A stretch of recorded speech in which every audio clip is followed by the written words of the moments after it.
And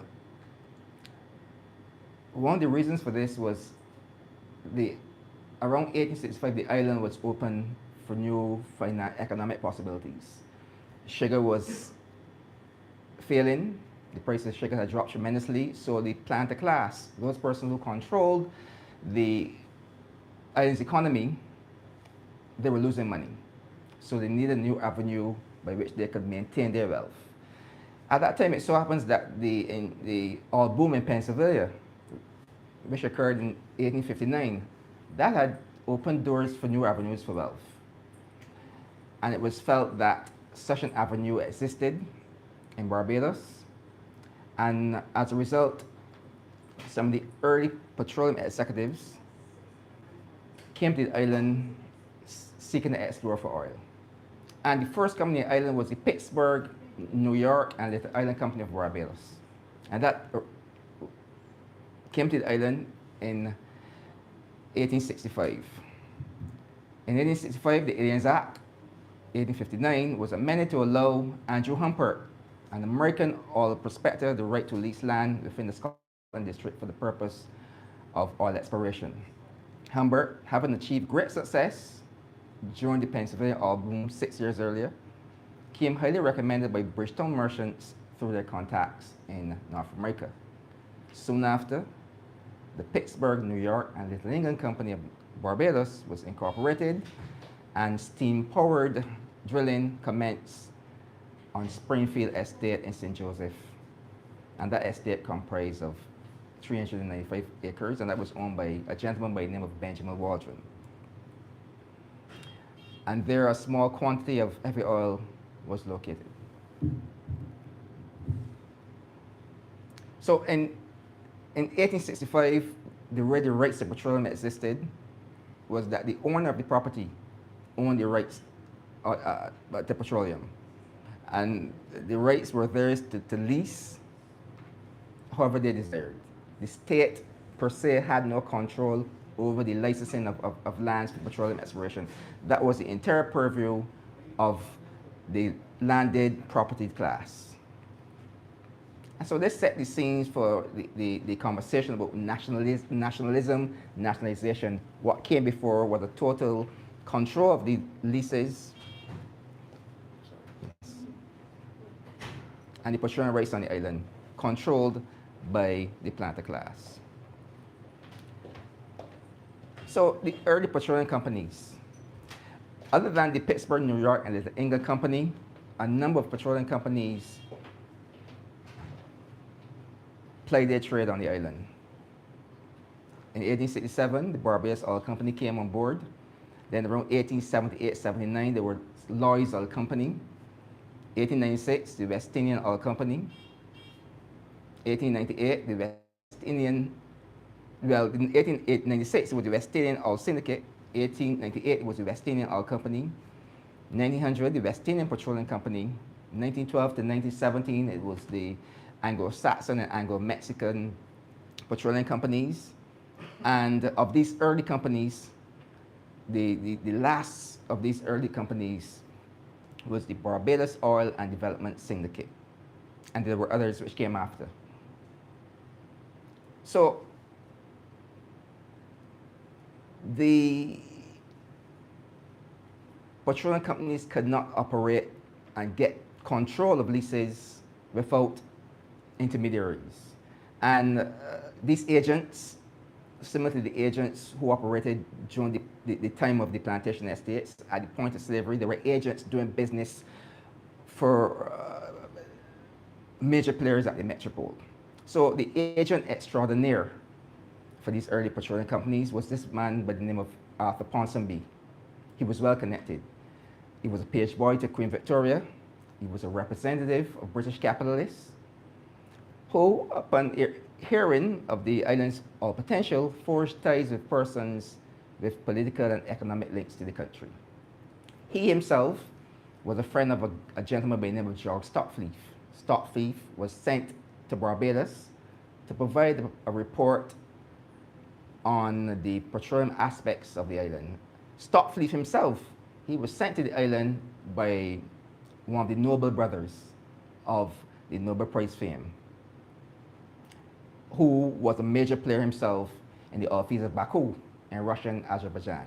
So Ponsonby was well connected to players both at the Metropole in England, later a major player with the petroleum companies on the island, and an intermediary between the petroleum companies and the Barbadian planter class, which leased their lands for petroleum exploration. So in late 1893, while on a trip to London, Ponsonby met with Vanderman Hanschel, the German vice consul of Barbados, and asked for Hanschel's assistance in securing leases from Barbadian planters.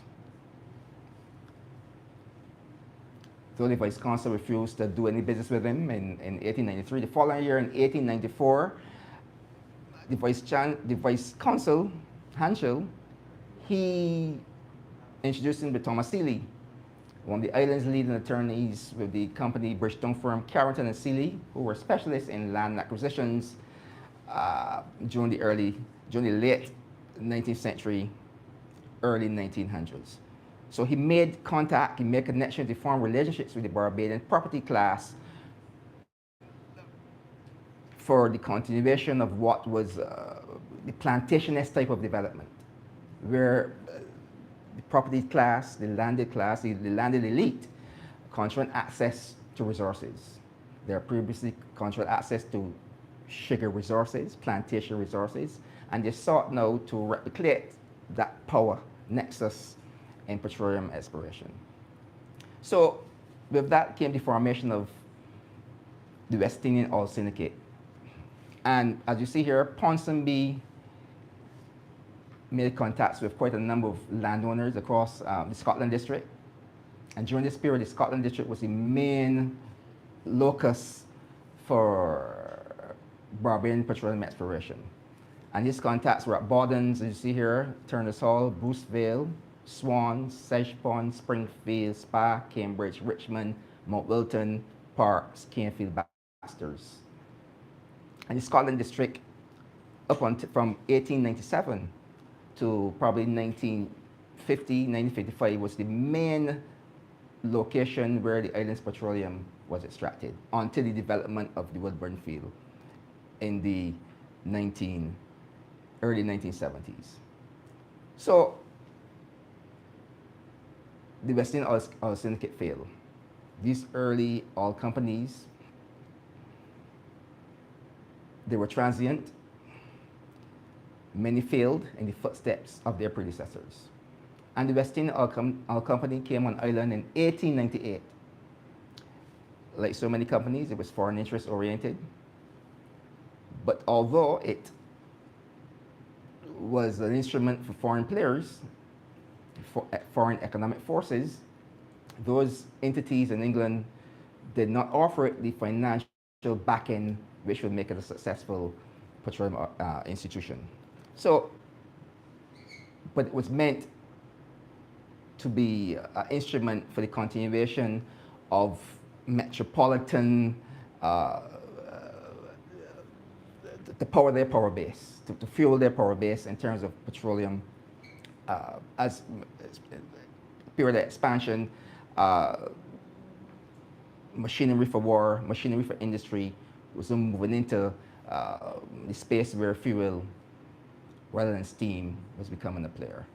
So Ponsonby to Joseph Chamberlain in September 1888, he said, the importance in the future of having on the British island a supply of oil for fuel for Her Majesty's vessels and for merchant steameries will, I feel sure, have your serious consideration, as you will see strategic and commercial advantages far outside the mere personal interests that a few people in Barbados and England may have on the matter. This is Ponsonby to Joseph Chamberlain in 1898. So this tells you that the early petroleum companies were not for the interests of the colony, but for the interests of the empire. Following the failure of the West Indian Oil Company, the West Indian Petroleum Company, technologically superior to its predecessor, it too failed to produce petroleum failed to produce oil in the volumes which large financial input could be justified. It was technologically superior in terms of the methods used for drilling, but it was debt-ridden. And at the end, in 1915, when it was at the end of its time on the island, William Welch, its manager, he wrote to England lamenting the condition of the company in terms of the lack of financing. He said, I shall, if my creditors continue to press me, be obliged to assign the salary due to them and seek employment elsewhere. If it was even possible for me to receive the whole amount due to me at once, I shall still be in debt. This is the state of the industry in 1915. He said, I shall still be in debt due to the irregular and unsuitable way I have been compelled to take my salary. I have done my best for the company, but I cannot do impossibilities. And should I be obliged to leave, I shall do so with the feelings of a man who has done his best. So these early companies, again, not focused for local interests, focused for metropolitan interests, failed. Next company that came on the island was the Barbados Oil and Development Syndicate. This company came in 1917, stayed on the island for a couple of years, did not reach the point of production, but like the companies which came before it, it was heavily affiliated with the planted merchant elites. It was headquartered at number 17 High Street, Bridgetown. And its initial subscribers were George Lorry Pyle, a major planter on the island, Joseph Connell, Torrance Keat, J. Chalmers Lynch, H. Lawrence Johnson, Samuel Manning, and Samuel Thorne. This group consisted of members of the planter, legal, and merchant classes, each with a lengthy association with sugar and industry. At the time of its formation, Pyle, this is George Lorry Pyle, was one of the most powerful landowners on the island. William Chandler and Chandler Lynch were barristers. Will Thorne and Joseph Connell were engineers. So these early petroleum companies, and there are numerous reasons for their failure. There are numerous reasons for the failure of the petroleum companies which operated on the island between 1865 and 1919. They were literally and figuratively in the shadow of the plantation. Foreign ownership and control of large leaseholds were their prominent characteristics. Although they forged political alliances with colonial authorities, relations within the industry remained strained, and frequently the interests of one party conflicted with those of another. For example, around 1904, it was realized that when local crude oil production increased, that impacted negatively on taxes that would be important on imported petroleum. So you could see a situation where if more oil is produced, less taxes could be taken from imported crude. So that was problematic. That was conflicting. Again, imperial government, though eager to control the island's oil as it transitioned the Royal Navy from coal to fuel, did little to nurture the industry it sought to control. So there was conflict where if you produce more local oil, taxes from imported oil will be reduced. So plantationist forms of development, most applicable to the cultivation of sugarcane, proved stifling to a resource-heavy petroleum industry still very much in its infancy. So, into the British Union Oil Company. This was a massive company, formed in England in 1915. It arrived on the island in 1990, and it had serious financial backing. So, the arrival of the British Union Oil Company onto the island's petroleum landscape in 1919, given the challenges that it faced by its predecessors, was a considerable leap of faith. Despite Professor William Galloway informing Arthur Ponsonby, as you see, he's still involved in petroleum exploration up to 1903. Despite Professor William Galloway informing Ponsonby in 1903 that a large and inexhaustible supply of oil existed on the island, unquote, such supplies were never located. The British Union Oil Company like so many of its predecessors, took control of leases previously managed by those predecessors and embarked on petroleum exploration with a technical capability said predecessors lacked.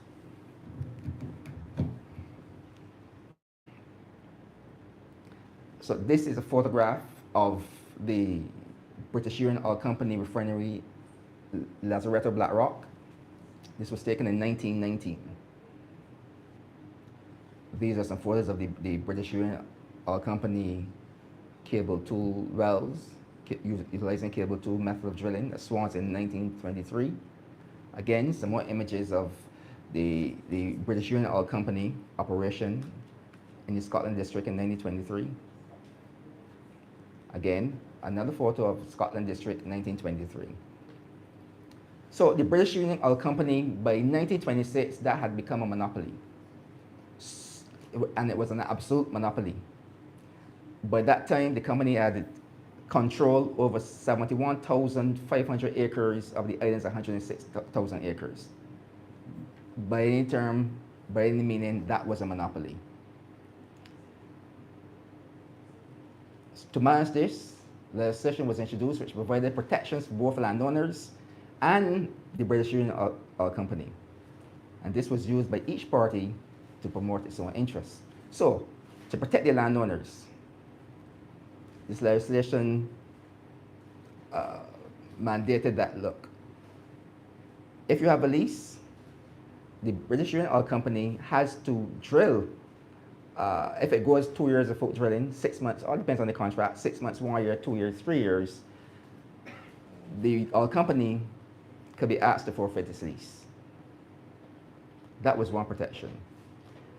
It protected the British Uranium Oil Company now by organizing the island into zones. Zones listed A through E. So if you look at this map on the left, you can see the island organized in pizza form, letter zones, and this was the organization pattern for the British Uranium Oil Company for leases and zones between 1990 and 1945.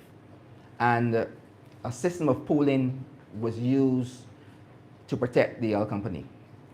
So there were pooled and non-pooled areas. This is how pooling worked. So within one of these zones, let's say zone E in red, there will be, let's say, 100 estates within the pool. The oil company only had to drill within one estate to protect the leases for the other 99. So it had to do so much, it had to do so little indeed to protect so many leases. And this was most beneficial to the British Uranium Oil Company. And indeed, it was a farm for them to maintain their control over the drilling process, the petroleum process, the oil exploration process on the island.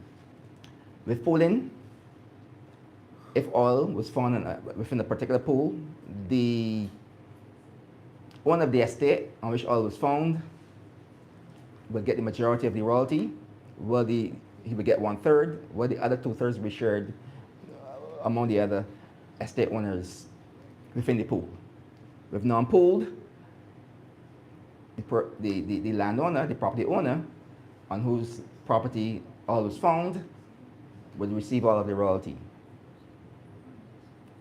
And this gave the planters a particular power in which they could apply pressure to the early oil companies. So by the mid-1920s, the Pearl family was one of the most powerful families within the island's planter elite. And concerns about this power rose when on 5th of March 1926, George Lorry Pearl's attorney served notice on the British Uranium Oil Company to commence drilling in Area C, quote, without further delay, unquote, or forfeit the area's leasing agreement. Arthur Coleman, the British Uranium Oil Company's local attorney, informed the company's directors in London, quote, the notice brings a crisis situation. And, quote, Mr. Pearl has only to call on his partners in several large amalgamations to secure their adhesion to any planned mass exodus of landowners. So the fact that one man could have this amount of control over the petroleum industry where he could dictate the actions of others was concerning to members of a burgeoning black political intelligentsia. Facing pressure by Mr. Powell, drilling by the British Oil Company commenced on a 55-acre field on Butley Estate called Millwood. And this single act secured the lease in Pool area in Area C, which comprised of 2,700 acres. So the George Laurie Powell showdown, BUOC showdown, was not an isolated incident. It was replicated across the island during the 1920s and 1940s to the early 1940s. And the ownership of the island's petroleum rights lay in the hands of landowners who leased the rights to oil on their properties to the BUOC. These two groups, landowner and the BUOC, dictated all policy for the benefit of their own interests rather than for national interests. The power of men like Powell to dictate the where and hows of petroleum exploration was antithetical to growing calls for greater voter enfranchisement, which had grown loud during the late 1930s. It was clear that this pattern of ownership could not continue. And this graph shows the volume of petroleum oil extracted between 1920 and 1940. A high point here was 1922, 23,000 barrels, 1923, 19,000 barrels, 1925, 11,000 barrels. These are small numbers, and the aim of this research was not to show Barbados as a major petroleum producer, oil producer, because it isn't. The aim is to look at the political forces which guided the development of the industry. So, the way the industry was organized, where the planter, the merchants, the elites control how and where oil could be extracted, this was problematic. And they needed to be changed. And the wind of change blew initially in 1938. The founding of the Barbados Progressive League resulted in calls for political reform on the points of adult suffrage, self-government, and the dissolution of the plantation system. Introduced by Mr. Grantley Adams in 1940 and again in 1942, by 1943, discussions on franchise reform were ongoing in Parliament and elsewhere regarding plans to reduce the political power held by the island's planter and merchant elite. So, for there to be greater local control, that would need a serious political input by persons who had the will to impart changes within the petroleum industry. And that leads to the Bush experiment. In 1946, the departing governor, Grantley Bush, recommended that the leader of the political party holding a majority of seats in the forthcoming general elections should be designated leader of government in the House of Assembly. And this introduction was the precursor to ministerial government, which came in 1954. So, general election of 1946, Barbados Labour Party, formed out of the Barbados Progressive League, took the most seats in that particular election, and Mr. Adams became leader of government. One of the first things he did, he had earlier expressed concerns about the power of the planter class to dictate the direction of the petroleum industry. And one of the first things he did was introduce the Petroleum Production and Control Bill. The introduction of the Petroleum Production and Control Bill proposed the nationalization of the island's petroleum rights, vesting these rights in the governing executive rather than in individual landowners. And he cited, this is Ms. Adams, citing the need to secure the natural resources of the island for its own advancement, the Adams-led government announced its nationalist petroleum agenda. But there was resistance, as expected. And the local vestry, a weapon in the arms of the elite, protested quite a bit. For example, Kenneth Sandiford, of the St. Thomas vestry, and this is in reaction to in reaction to this bill.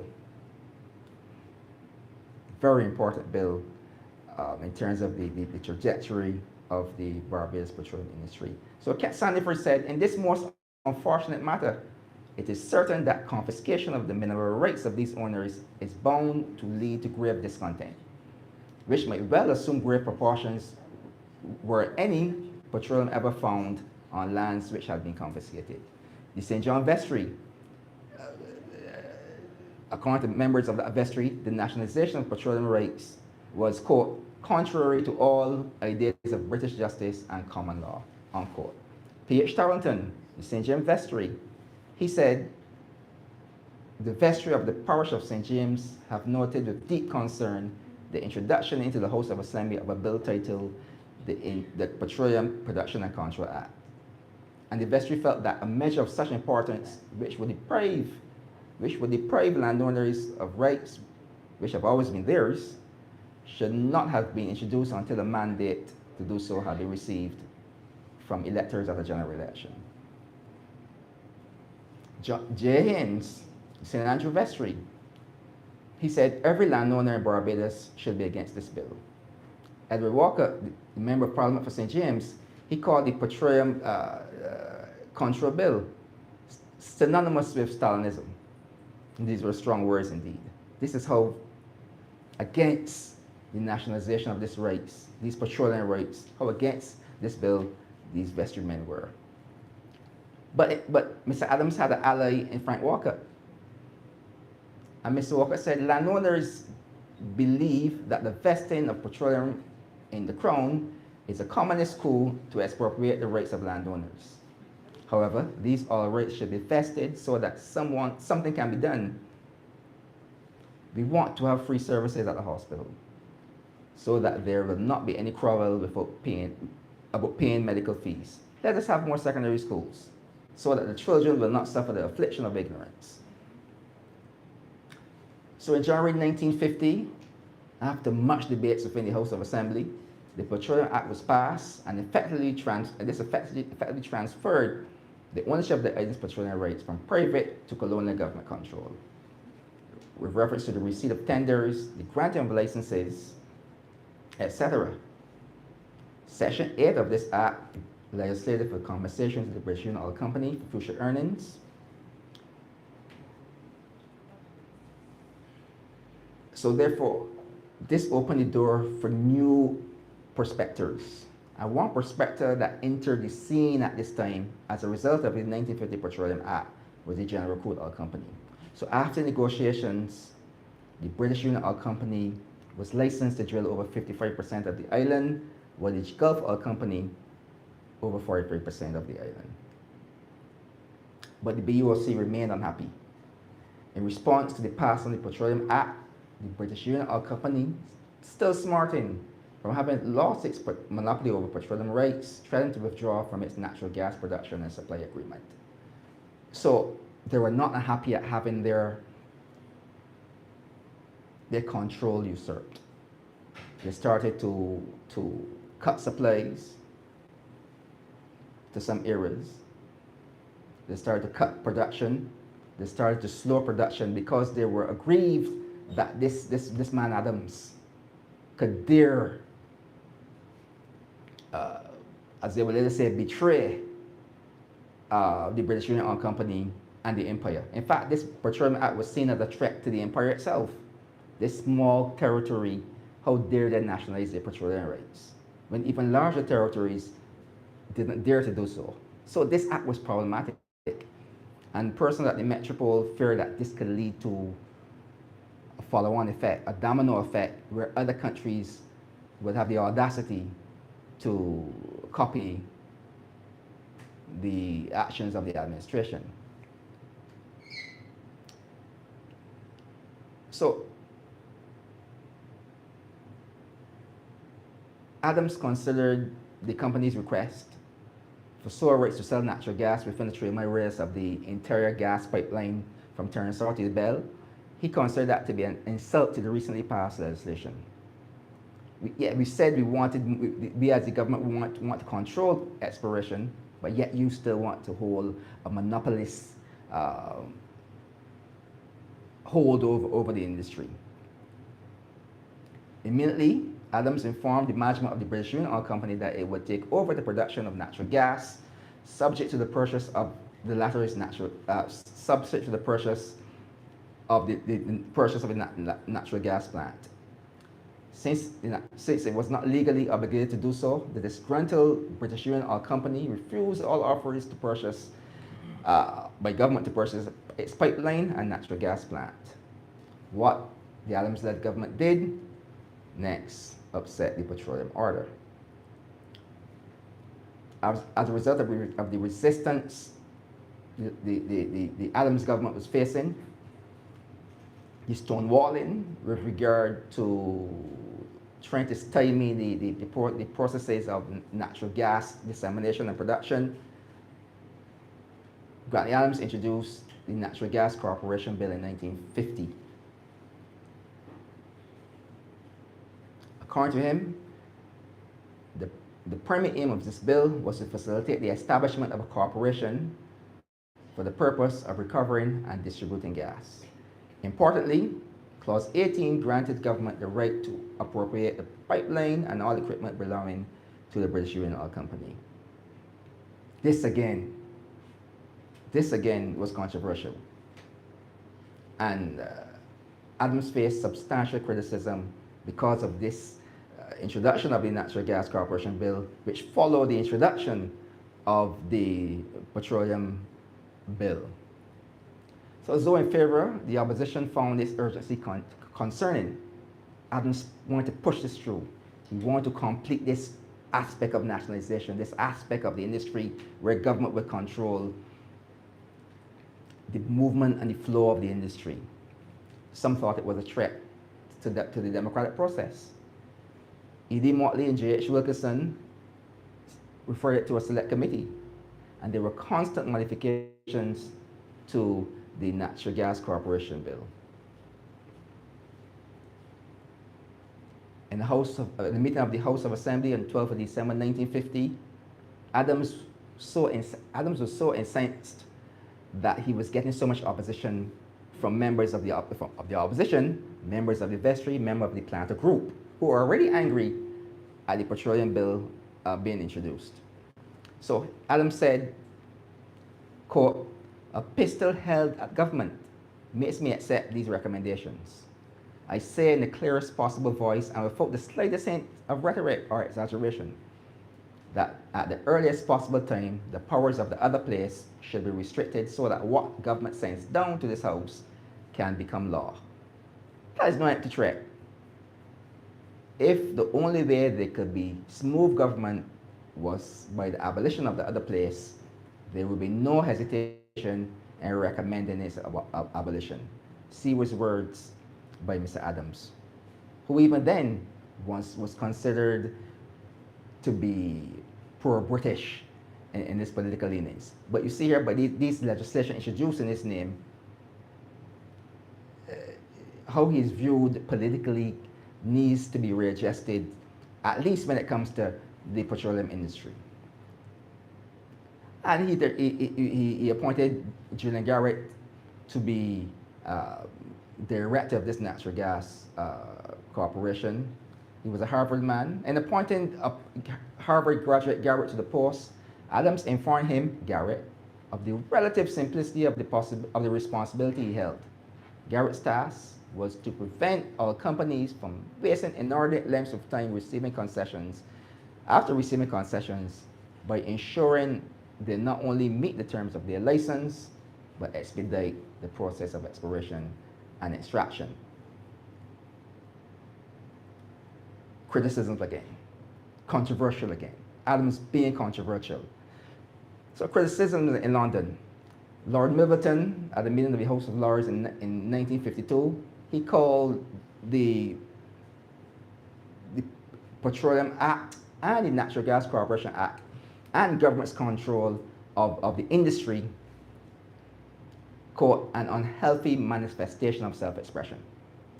An unhealthy manifestation of self-expression. This is how London viewed these acts of government controlling the petroleum industry while it's still a colony.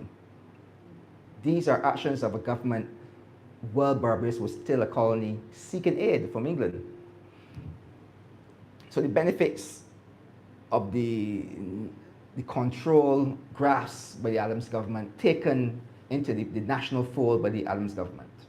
The formation of Natural Gas Corporation, the nationalization of the gas plant and BUOC pipeline, the acquisition of leak-prone Barbados Gas Company lines, an increase in revenue earned, an increase in official customers from 9 in 1950 to 1,500 in 1960, repair and rehabilitation of pipelines, and a significant decrease in unaccounted for gas. Now, the unaccounted for gas was a problem because previously the British Union Oil Company ran their gas through the dilapidated pipelines of the Barbados Gas Company. So unaccounted for gas in some areas used to be 45–50%. After the formation of the gas corporation, this dropped to 12, 13, 14% in some areas. In 1953, Adams went to England for talks.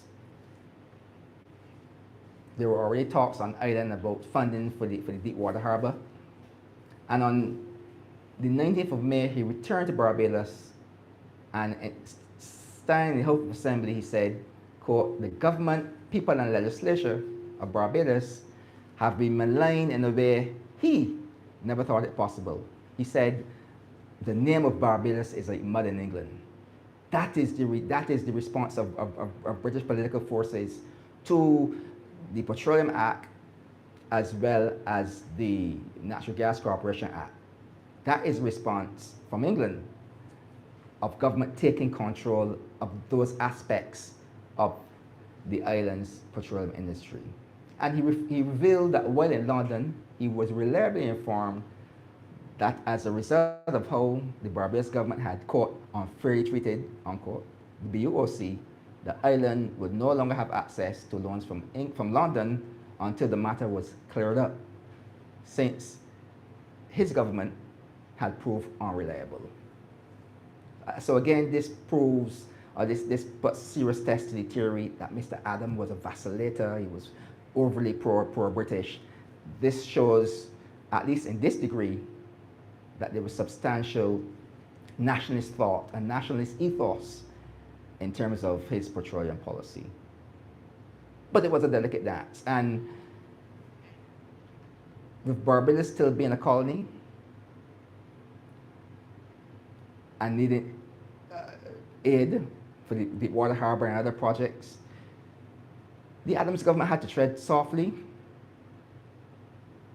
And in response to external pressures, there was an amendment to the 1950 Petroleum Act, known as the Petroleum Amendment Act 1953.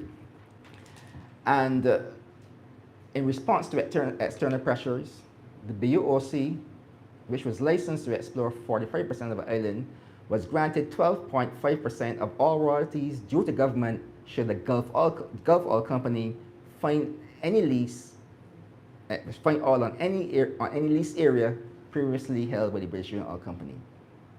So this Amendment Act, where the new company on the island would benefit from oil found by the old,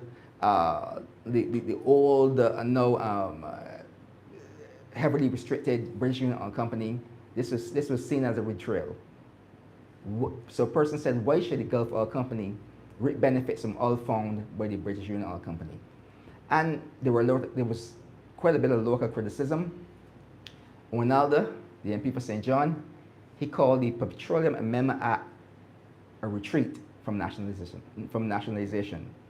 He said it was painful, and he would have to bear this pain of seeing this retreat from the nationalization ethos that Mr. Adams had implemented. But there was support for Adams as well, by Mr. E.D. Motley. And he said practically that this is an occasion, and he's referring to the Petroleum Amendment Act here, This quote, "This is an occasion, I think, sir, when you must take what was said by the leader of the House of Assembly seriously. We should pay tribute to him. We should pay tribute to him now for bringing down this legislation, which I should call a practical compromise. I call it a practical compromise because it is as if you feel you have done wrong, you have done nothing wrong. I call it a practical compromise because it is as if you feel you have done nothing wrong, but have been accused of doing wrong. This is one occasion. This is one occasion when you drop party and put shoulder to shoulder in the interests of the country. I hope this speech by the honourable member will go a long way in sobering up West Indians and let them see that it's only up to a point where you are masters of your own house and only insofar as the British government feels you are acting equitably." So although one can see this as a retreat from nationalization,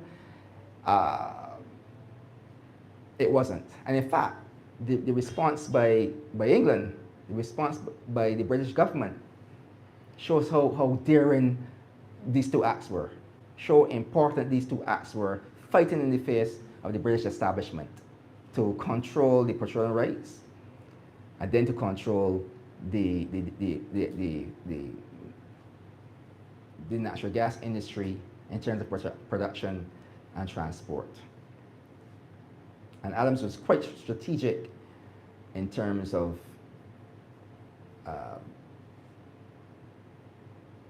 his introduction of the Petroleum Amendment Act as well. So, summation of Grantley Adams's move towards nationalization. The passage of the Petroleum Act 1950, the Natural Gas Corporation Act, in the first instance, removed the rights of the island's petroleum resources from the purview of the planter class, and in the second instance, took control of the production and supply of natural gas. In the decades which followed, petroleum exploration moved from the Scotland district to Fisher Pond in St. Thomas, Golden Ridge, and the mountains in St. George, and other spaces. The British Union Oil Company was broken, and other companies entered the petroleum arena, namely the Gulf Oil Company, the Barbados Gulf Oil Company, Mobil, and the General Crude Oil Company up to the mid-1960s. Two, in addition, natural gas supply moved from the narrow band surrounding Turner's Hall, the Turner's Hall Belt Pipeline in the BUOC era, into areas and arenas which embraced industrial development during the late 1950s to early 1970s. So we moved from father to son, from Grantley to Tom. And Tom Adams, he had a history and a familiarity with the industry. And as a student, after he came back home from Oxford, he was employed with the Gulf Oil Company, and it was there that he developed a keen industry with regard to the island's petroleum industry. So he was keenly aware of its challenges and its strengths. In 1973, he was then opposition leader. He was not then prime minister. And this was at the dawn of the oil crisis. He said, "An overall plan is needed at the present time for controlling every aspect of petroleum importation, refining, exploration, and marketing. The government has to go back to basic first principles to put this into operation." He said, "I believe it is not beyond the government to extend its operations by means of a corporation run on the lines of a natural gas corporation, of the natural gas corporation." And this is one of the first instances of the alluding to a national petroleum corporation. In 1976, the Barbados Labour Party won the general elections. Tom Adams became Prime Minister. Mr. Barrow, no opposition leader. And Mr. Adams said, the party views, and this is in his manifesto prior to the election, he said, quote, "The party views with dismay the fact of continued foreign ownership of Barbados' energy facilities. Just as Venezuela has taken control of its petroleum resources, so should the government of Barbados control its supplies of petroleum. It will therefore, meaning his party, will therefore establish a petroleum corporation to take over the operations of the natural gas corporation, as well as exercise control over the importation, refining, and distribution of all petroleum products in Barbados. So here, even before he's prime minister, he's letting Barbados know where the direction of his government, with the leanings, the bent of what Barbados Labour Party government under his stewardship, what it would be like from 1976 onward. Barbados Labour Party won the general elections, and Mr. Adams, got his government involved in a number of strategic partnerships. For example, in 1978, he made a state visit to the Federal Republic of testing. Hello? Well, in 1978, he made a state visit to the Federal Republic of Nigeria, and this was part of a mutual assistance program where, it's good. So in September 1978, he made a state visit to the Federal Republic of Nigeria as part of a mutual assistance program. Nigeria will advise his government on matters of oil development, and the Adams administration will advise Nigeria on issues of tourism and sugar cultivation. October 1978, the Adams administration hosted Venezuelan President Carlos Andres Perez, as well as a Saudi delegation. April 1979, there was a memorandum of understanding on matters of cooperation between Trinidad and Barbados in all aspects of the hydrocarbon and fishing industries. So you see early in his administration, he's looking to create strategic partnerships to take the industry forward. 1979, two field trips organized by Barry Carr Brown of the Geological Congress. And this resulted in 65 geologists from Trinidad, Venezuela, Switzerland, Colombia, and West Germany visiting the Scotland District and Woodburn for purposes of petroleum expansion. January 1980, an agreement between Mobil, Barbados Limited, and the Adams administration authorized conduct of seismic surveys to ascertain the hydrocarbon potential of the island. And this initiative was called Operation Seismic, and Mobil spent $50 million exploring the island in terms of trying to ascertain its resources, its reserves with regard to petroleum. So these are strategic partnerships which shows Mr. Adams looking to push the industry forward. In terms of foreign policy and the impact of international aid, he sought aid, he forged foreign relations with leaders, with aid to getting aid to push the industry forward. So the Adams administration has secured financial linkages with governments and institutions sympathetic to the plight of small developing states. In 1980, San Jose, Costa Rica, Venezuelan President Luis Campins and Mexican President Jose Portillo jointly established an oil cooperation program for Central America and the Caribbean. In 1981, the UNDP and the IADB provided $1.5 billion for research on alternative energy. Again, in 1981, the Venezuelan Investment Fund deposited $20 million into the central bank for purposes of petroleum development. In 1983, the island received a $4.3 million grant through the Canadian International Development Agency to finance drilling and several exploratory wells. In November 1983, the government borrowed $9 million from the Venezuelan Investment Fund for BNOC upgrades of its production facilities. There was also offshore exploration. June 1977, the Adams government repealed the Territorial Waters Act 1878, which extended the island's territorial seas from the petroleum restrictive 3 miles to 12 nautical miles. Also in 1978, the Maritime Boundaries and Jurisdiction Act was passed, and that extended the island's exclusive economic zone to 200 miles. 1979 again, the Adams administration granted a geological and geophysical license to Mobile Exploration Limited.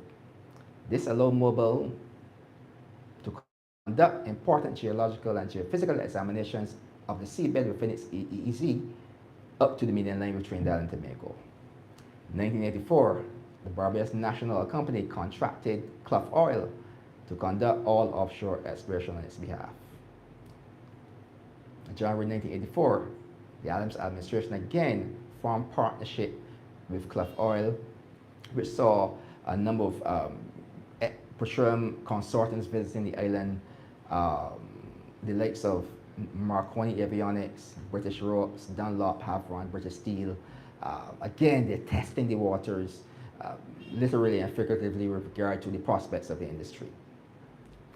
So, 1976, 1981, we see consistent improvements in natural gas production during the first term of Prime Minister Tom Adams. So it moved from 4.2 million cubic meters in 76.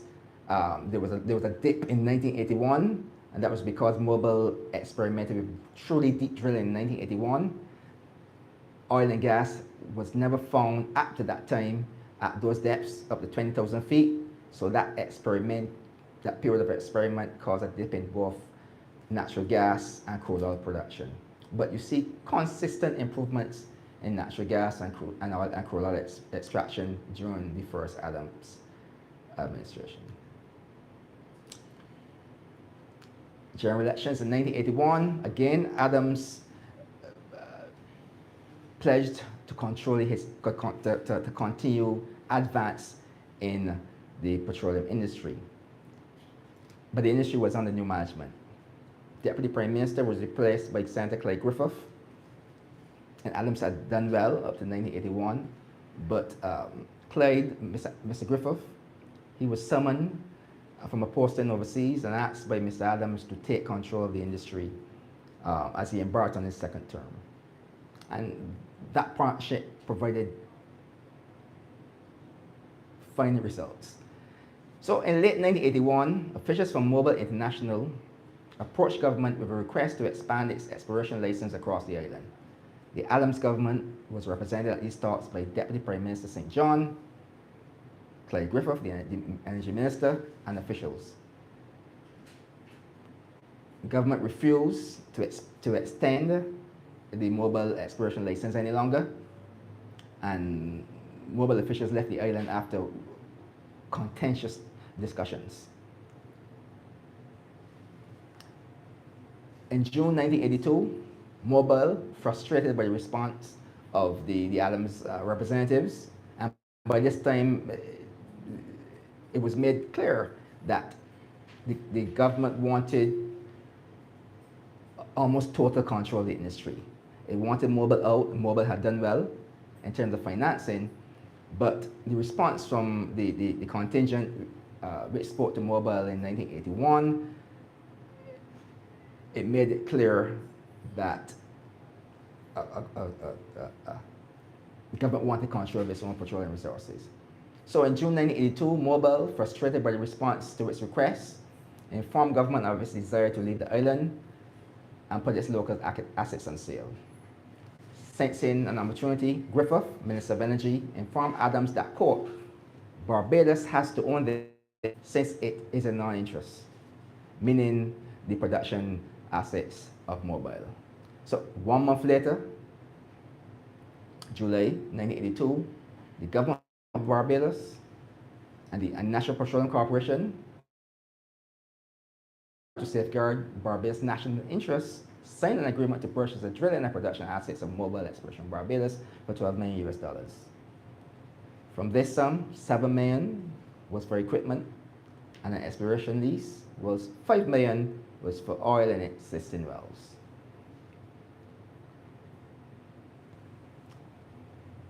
On account of government's agreement in July of 1982 to purchase the local assets of Mobil Barbados Limited, with immediate effect, that company effectively became the BNOC. Operating under the Companies Act 1982, 65% of equity in the BNOC was held by the National Petroleum Corporation,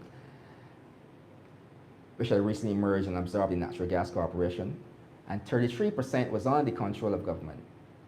The primary function of the BNOC was the exploration and production of petroleum from across the length and breadth of the island. Again, there was criticism at the moves by Ann Adams. Just like there was criticism prior to around 1950, 1953. In 1984, opposition leader Adams, he said, and this was a quite personal attack on Mr. Griffith, and this was published in the newspaper. He said, Senator Griffith, Senator Griffith, quote, Senator Griffith is not equipped either intellectually or technically to accomplish what Gulf Oil Company, General Crude, and mobile exploration failed to achieve. All our hopes are too high. This is what Mr. Adams said. And he had done much in the 1960s and the early 1970s for the industry. But he said, look, Senator Griffith is not equipped either intellectually or technically to accomplish what Gulf Oil Company, General Crude, and mobile exploration failed to achieve. All our hopes are too high. And we should desist from building up people's expectations. Cheap energy is unlikely, but cheaper energy is possible if we have a more enlightened and well-informed government than the one which employs Senator Griffith in a superfluous position. So Mr. Adams was critical of Mr. Griffith's role as energy minister. But Mr. Griffith, along with Tom Adams, had truly revolutionized the industry when it took control of the assets of Mobile Barbados, effectively taking control of the Woodburn oil field. But the improvements of the industry from 1977 shows that the Adams administration had done well. And you can see from local oil as a percentage of domestic requirements moved from 21% in 1977 to 56% in 1985. That is a tremendous improvement. From 21% of domestic requirements in 77 to 56 in 1985. Decline as well in crude oil imports. That shows that this nationalist move by both Grantley and Adams Jr. was beneficial to the industry. Second-term production, 1981 to 1985, you see improvements from 1982 at the beginning of the second Tom Adams administration up to 1985, tripling natural gas production. Crude oil, 81 to 85, from 258,000 barrels in 1982 to 678,000 barrels in 1985. Again, and this, most of this, what you see here in the second term in terms of production, was after the purchase of the mobile assets. So, Grantley Adams, 1950 Petroleum Act, 1950 Natural Gas Corporation Act, took control of the island's petroleum rights from the planter class. The government can now say who it wants to do business with, how, and under what terms. Tom Adams, the establishment of a National Petroleum Corporation, which he spoke about as early as 1973. That was important. As well as the purchase of the assets of Mobile Barbados International, effectively nationalizing the Woodburn oil field, taking control of the production assets. And you see the results of that in production. So the Adams family did much to nationalize bring petroleum into a greater national fold.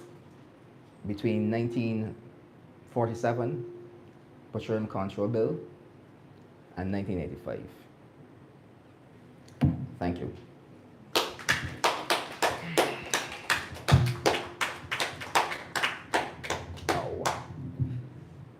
Thank you, Dr. Spooner. We can open the floor for questions.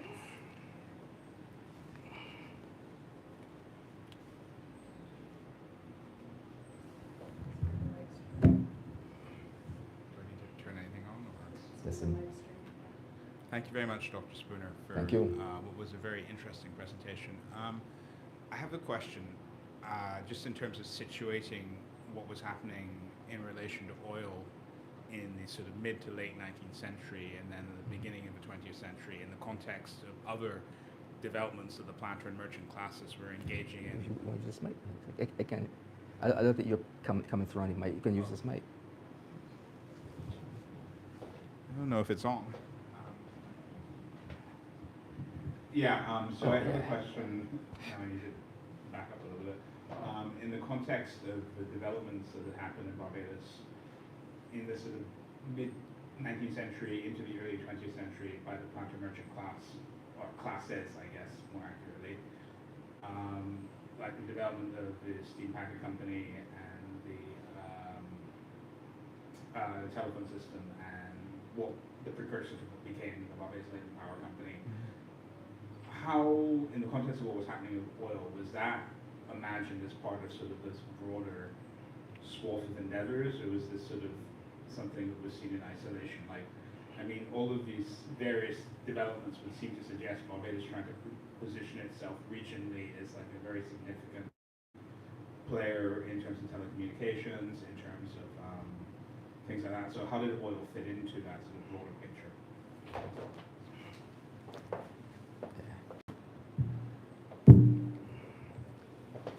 Thanks for your question. The role of oil in terms of late 19th century communications,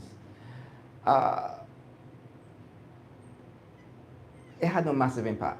Oil and gas had no massive impact in terms of those industries. Those industries were young industries, that time even conceptual locally. Communication was still done by relatively primitive means. And in terms of electricity, in the early 1980s, natural gas was introduced, as well as oil into the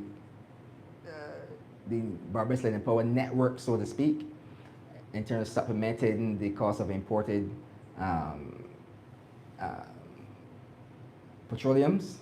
But in the 1890s, early 1900s, petroleum exploration was still experimental. So in terms of branching out into some of the more exotic new industries, it wasn't there yet. Thank you very much. You're welcome.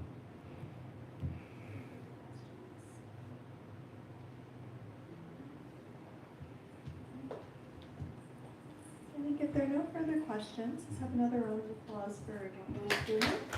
And I think at this time, Dr. Spooner would like to formally present a copy of his book, of which this talk is based on, to the Shilster Memorial Library. So I'd like to invite our director and our librarian, Harriet Chris, and our director, Alessandra Cummings, up to receive the presentation of the book from Sylvan Spooner.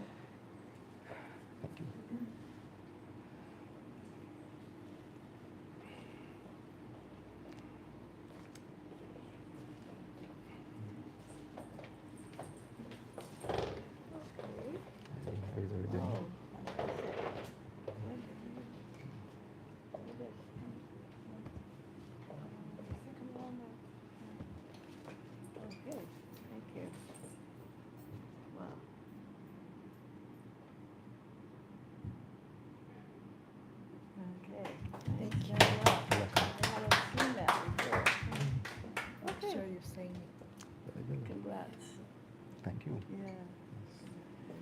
So again, thank you so much, Dr. Spooner, for your time today and for this enlightening talk on the oil production history of Barbados. I'd also like to give a brief thank you to our education officer, Kay Hall, for organizing this event with you, and to my colleagues at the museum in the maintenance department, Akil and Omar, and Errol as well, and Anastasia, of course, for marketing, for our technical assistance, and to everybody who joined us either in person or online. Thank you and have a good day.